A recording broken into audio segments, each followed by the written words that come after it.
Надпревар за лица со попречености и атипичен развој го организираше Меѓународната организација за економски развој.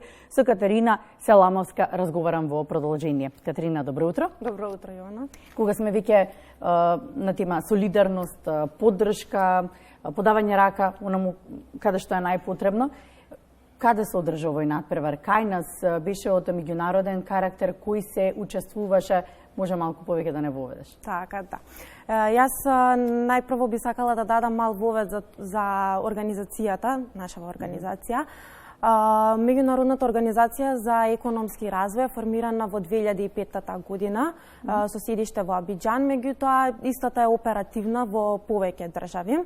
Ние се при раководењето Меѓународната организација за економски развој се раководи пред се од основните цели, принципи и начала на Обединетите нации, односно одржување на меѓународниот мир и безбедност, подигнување на економскиот, односно животниот стандард, поттикнување на економски развој, унапредување на билатерални, мултилатерални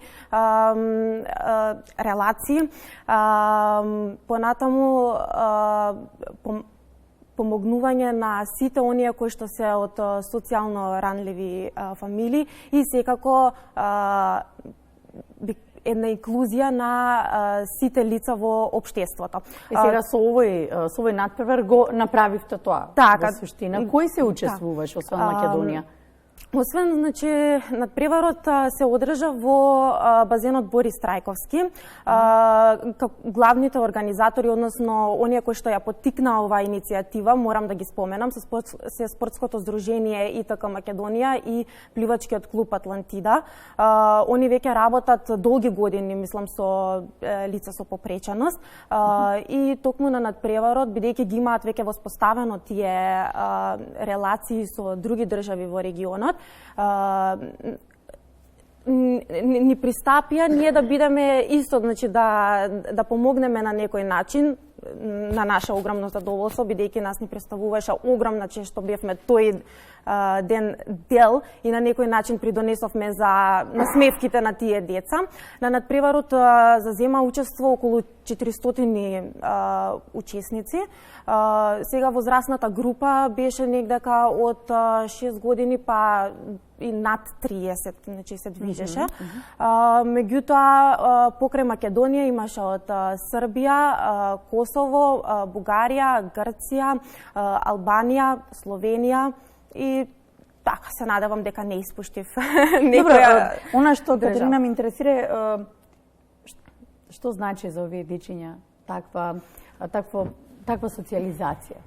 Така, значи, мислам дека ова представува се за тие деца, бидејќи тие, освен тоа што еве дома со родителите на некој начин, значи, без разлика, значи, они имаат активности со родителите, меѓутоа, еве, кажете ми вие што мислите колку во текот на денот и родителот може, значи, не може во целост да се посвети 24 часа, затоа што и тие работат и гледаат, нели, да го... Се разбере, нив им треба другарчиња. Да. Да се дружат, да се социализираат.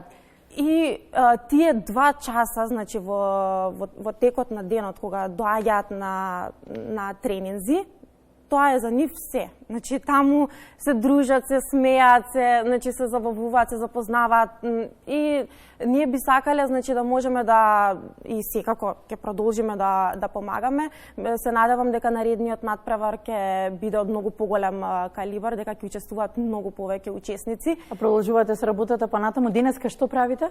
Така, денеска моментално имаме представници во детската клиника, односно во клиниката за детски болести во Козле. Да, за белодробни заболувања. Да, за белодробни заболувања ќе ги израдуваме најмалите со пакетчиња и со суперхерој. Добро, значи да ме раскипите како суперхерој. Да, тоа морам да напоменам дека во соработка исто со Меѓународната полициска асоциација ИПА ние сме значи имаме едно одлично партнерство како две сестрински организации кои што се под Обединети нации и мислам за што и да треба јас морам, значи, овдека и да се заблагодарам на председателот Игно Стојков, значи затоа што секогаш што и да треба Меѓународната полициска асоциација стои до нас. Имате одлична соработка. Кои ви се плановите? Со оглед на тоа дека имате и на нас, кога се подготвувавме за разговорот, имавме неколку факти дека ова не е прв надпревар. Значи, сте организирали и други средби и така натаму. Да, на почетокот напоменав дека организацијата е оперативна во повеќе држави. Ние успешно имаме завршено над 136 мисии. Значи, кога зборам за мисии, тоа мислам освен овие што се од ваков карактер, значи и од други, значи економски мировни мисии. Јас мислам дека ќе уште минимум, еве и конкретно и вчера дониравме од, значи, над 100 пакетчиња во танцувачкото, како точно се нарекува, не знам, Сдружение Ребис. Сигурно сте се запознаени. Затоа што гледаме сега да се, значи, да напредуваме и на делот на културата.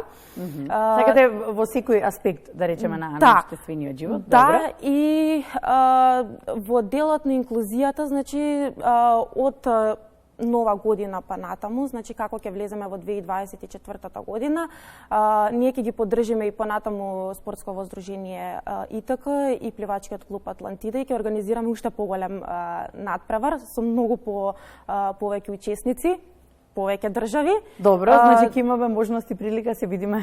Ќе се видиме ние секако повторно, да. И морам уште ова да го додадам. Затоа што за нас представува искрено задоволство, бидејќи мислам дека до сега ниту една организација, барем јас колку што сум запознаена еве во тие води како што движам, го нема постигнато се уште тоа. На успешност на мисии, на организации, на проекти? Па би рекла, значи, еве, Република Македонија ќе стане базата на цела Европа за, значи, на сите канцеларии наши кои што се на Меѓународната организација за економски развој, Република Македонија ќе ги менаџира сите во Европа. Драго ми е што го слушам тоа. Да, ви посакувам убава успешна работа и понатаму и се разбира вакви успешни проекти за кои ќе бидат причина да дојдете повторно. Ви благодарам. Да, благодарам. Да.